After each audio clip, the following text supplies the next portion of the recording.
Ni impanuka ihahamuye benshi igatera ubwoba batari bake nk'uko twagiye tubitangarizwa n'abo twasanze aha ngaha iyi mpanuka yabereye, cyane cyane abamotari bagiye batubwira ko iyo modoka nini yo mu bwoko bwa fuso cyangwa se isuzu nk'uko bamwe bakunze kuzita, iyi modoka ngo yaje ubwo yamanukaga igeze aha ngaha ikubita bamwe mu bamotari ndetse n'abandi bakarani basanzwe bakorera muri ibi bice. Uri kwibaza uti aha ngaha ni hehe iyi mpanuka ibereye, mbese ubundi yatewe n'iki? Reka nze byose mbikugezeho wowe usobanukirwe neza uko ibi ngibi byagenze, cyane ko mba nakubereye aha ngaha kubera ko wowe uba utabashije kuhagera. Nizere ko turaza kugerana ku musozo w'iyi nkuru tukiri kumwe ukaza gusobanukirwa neza igiteye iyi mpanuka ndetse n'abaguye muri iyi mpanuka, kuko bagiye banatubwira ko hari n'izindi modoka zagiye zikubitwa n'iyo ngiyo yaje kuba igwa muri ubwo buryo. Ubwo nizere ko wahise wongera volume hataza kugira ijambo na rimwe iri gucika. Reka mbwire na wa wundi ukigera kuri uyu muyoboro wa YouTube channel aribwo bwa mbere ko turakora subscribe, nakore kuri iryo jambo ryanditseho subscribe cyangwa sabone bitewe n'uko abyita, ariko kandi ntagenda adafunguye kare kantu ukinzogera. Impanuka rero ziri kugenda zumvikana hirya no hino mu mihanda, by'umwihariko muri iki gihugu. Ngira ngo uyu mwaka turi mu kwa munani, ariko ntekereza ko kuva muri uku kwezi kwa munani kugeza muri uku kwa cyenda twagezemo, impanuka ziri kugenda zirushaho kugenda ziyongera. Noneho waziteranya kuzabaye kuva mu kwezi kwa mbere, ushobora gusanga ari impanuka nyinshi, kandi impanuka zose zagiye ziba ni nako zagendaga zitwara ubuzima bw'abantu bacu ndetse n'abandi benshi bagakomerekera muri izi mpanuka.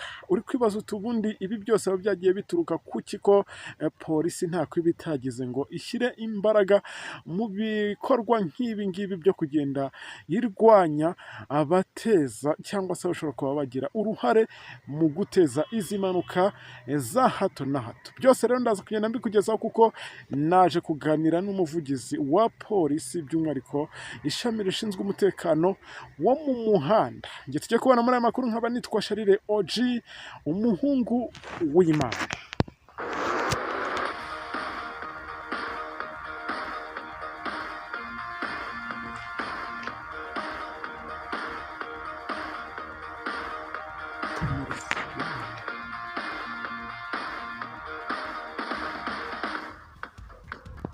Iyi mpanuka ikimara kuba, hari benshi bahise bankurura ndetse na bamwe mu bamotari bakorera aha ngaha baje guparika ibinyabiziga byabo baza gutabara bagenzi babo, kuko hari benshi bakubiswe n'iyo modoka ubwo yaturukaga mu gice cya ruguru ari nako ipakiye. Ubwo birumvikana bamwe batangiye kuvuga ko ngo ishobora kuba yabuze feri cyangwa se ikaza kuba itwarwa n'umushoferi, aho ngo umushoferi ngo ashobora kuba yari afite icyo yikanze cyangwa se ugasanga ashobora kuba yari yanasomye ku gasembuye. Gusa ibi byose reka nze mbikugeze kuko polisi iba yagize icyo ibidutangarizaho. Nizere ko wese umenya ko nagarutse muri aya makuru. Aya ni amakuru abagezweho, ni amakuru bugiye kugezwaho nanjye umuhungu w'Imana. Nabwira na wa wundi ukigera kuri uyu muyoboro wa YouTube channel akaba ataradusubscribinga, nabikora. Aka niko kanya keza ko gupyonda kuri iryo jambo, kuko nkunda kubabwira ko kubana natwe ari umugisha ukomeye. Niba utarabigerageza ibikora aka mwanya, ubundi bazanshimira inyuma. Nizere ko mwese mumeze neza.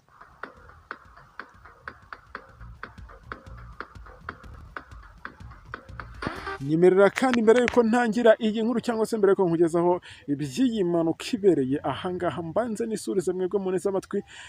Ubwo reka nsuhuze abanyagihugu. Hari abatuye mu ntara zigiye zitandukanye, by'umwihariko intara zigera kuri 5. Hari intara y'amajyaruguru, intara y'amajyepfo, iburasirazuba n'uburengera bwaryo, n'iyi ntara y'umujyi wa Kigali. Ubwo birumvikana mwe duhorana mu mujyi wa Kigali mwese nabasuje kandi nabahaye ikaze, ariko kandi hari n'intara ya gatandatu tugira ibarizwamo abadiyasipora. Hari abatuye ku mugabane wa Afurika, abatuye ku mugabane w'i Burayi, mwese nkomeje kugenda mbasabira umugisha kandi nkomeza no kugenda mbifuriza kugubwa neza. Reka nizere ko mwese tugiye kubana muri aya makuru mumeze neza, batameze neza, nkomeza kubasabira ko Uwiteka kuba yagenda borohereza mukaza kugenda mumera neza, kuko hari ukuntu ibintu abantu biba byagiye bibacanga abandi bikivanga bikabavanga, ugasanga nyine bibaye agatogo mu buzima cyangwa se mu mutwe w'umuntu. Ibyo rero ntabwo bijya byorohera umuntu wahuye n'ibyo ngibyo cyangwa se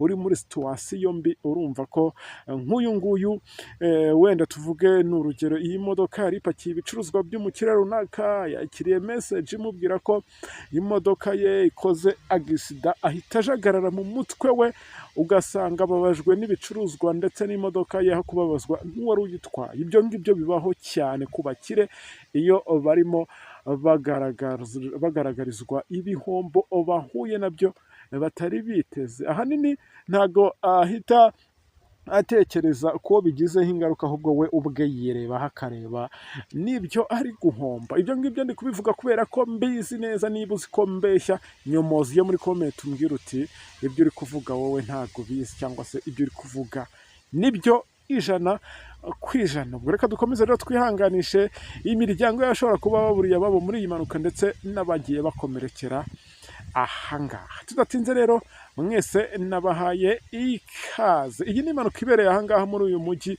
wa Kigali, aha ni mu karere ka Nyarugenge.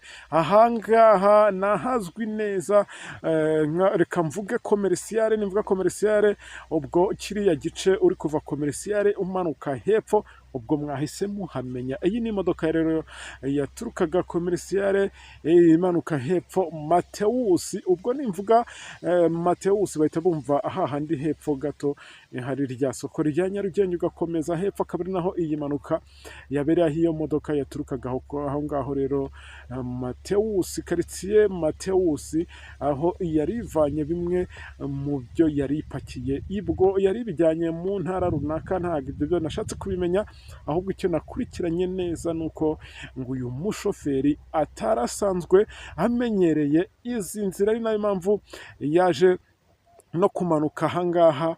Ubwo bitewe n'uburyo imodoka iba imeze, yaje gukora kuri feri y'umwuka biranga, akoresheje feri isanzwe y'ikirenge, biza kurangira imodoka ibaye imodoka koko, birangira feri ihindutse amazi. Niko kuza kubita imodoka n'abamotari. Ngira ngo murabizi ko ahangaha movumenti y'abamotari benshi aba ari benshi. Polisi nayo yahise ihegera mu buryo bw'ako kanya, itangira kugenda ishyira abandi bamotari ku ruhande, ndetse igenda inakura bamwe mu bamotari yewe n'ibinyabiziga byabo, yewe n'abandi bakarani twari twagiye tubona ko bagwiriye n'iyi modoka, aho twagiye tubona ko abahatakarije ubuzima bagera kuri babiri, abandi bose bagiye bakurwa ahangaha bakomeretse, aho bahise bajyanwa ku bitaro kugira ngo bitabweho n'abaganga. Murumva ko iyi mpanuka rero itoroshye nk'uko byagiye bivugwa na polisi, aho bagiye batubwira ko n'ubundi cyateye iyi mpanuka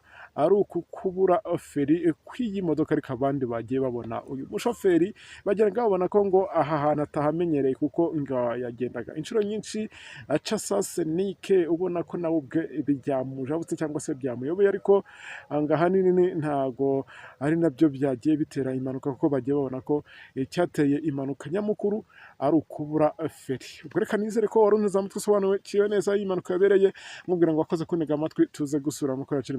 Kuri mikoro nitwa Sharire OG, asante sana.